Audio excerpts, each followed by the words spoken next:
Welcome back to another lesson with me, Mr. B. In today's lesson, we're going to review or learn about points of view in a narrative. So the point of this lesson is to learn or review various points of a narrative. Hopefully, this is review. This is something that you've learned in middle school or even freshman year, since I know many of us have written a short story or multiple times throughout your educational career. So according to the Oxford Dictionary of Literary Terms, point of view is the position or vantage point from which events of a story seem to be observed and presented to us, the reader. So this is the way that we're interpreting what is happening in the book or movie, even whatever form of narrative is being consumed, read, observed. It's the way that the author is deciding to tell the story to us. So let's take a look at a few different points of view through video game classic Super Mario Brothers.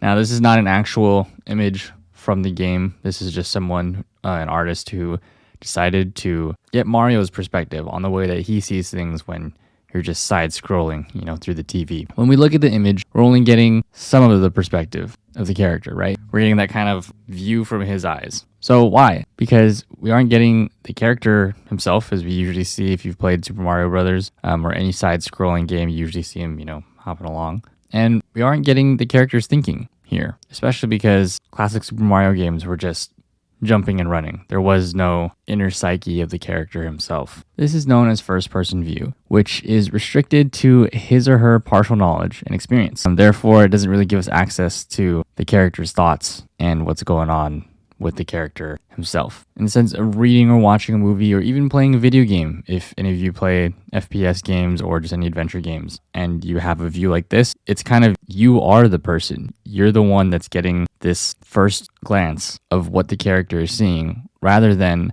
a full-on dialogue game where you can see the character, what they're doing, who they're interacting with. And so first person is when the speaker, or in this case the character, is using pronouns like I, we, me, and like I just said, you're experiencing the story through this person's eyes, right? So you only know what this person feels in that sense because the game creator, the author, the movie director is trying to get you to feel what the character feels by putting you in their place.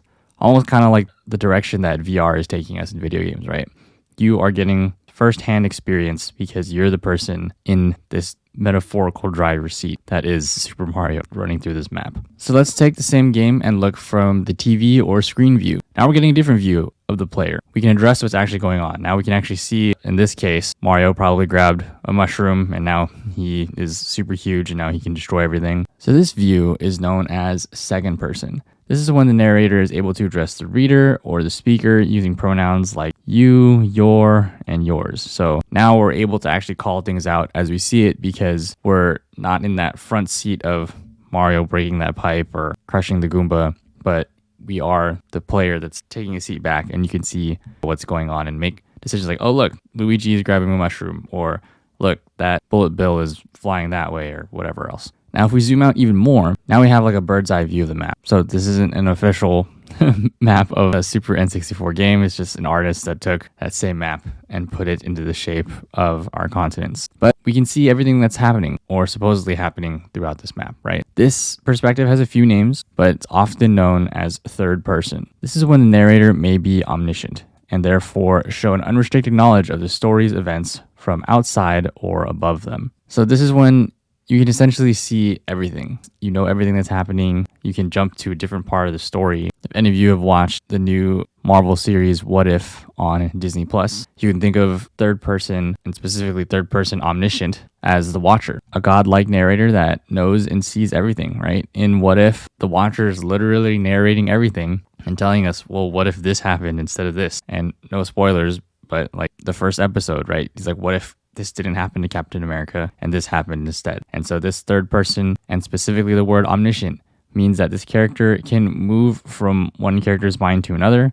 They can see, hear everything. They know what's going to happen. And that's kind of why we have a narrator like the watcher for What If.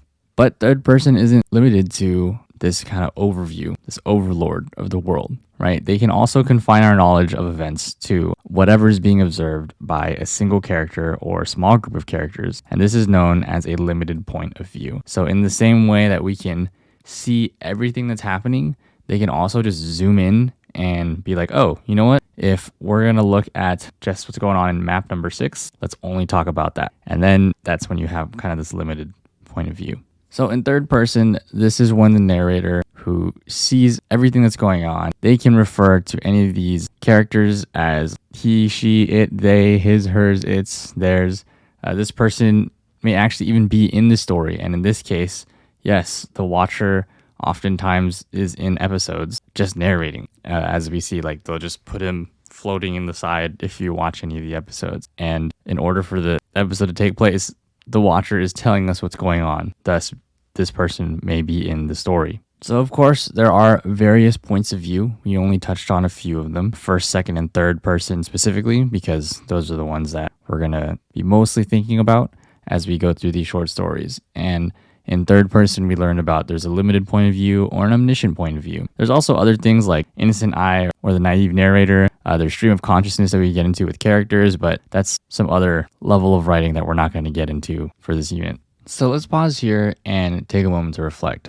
Make sure when you go to the next slide, you'll find a little mini quiz on points of view. This is not like a summative assessment where it's going to cripple your grade. This is just for practice. So there are 3 questions in here. Which definition matches the appropriate term? Select an answer. If you think third person omniscient is A, B, C, or D, same thing with first person, and then second person.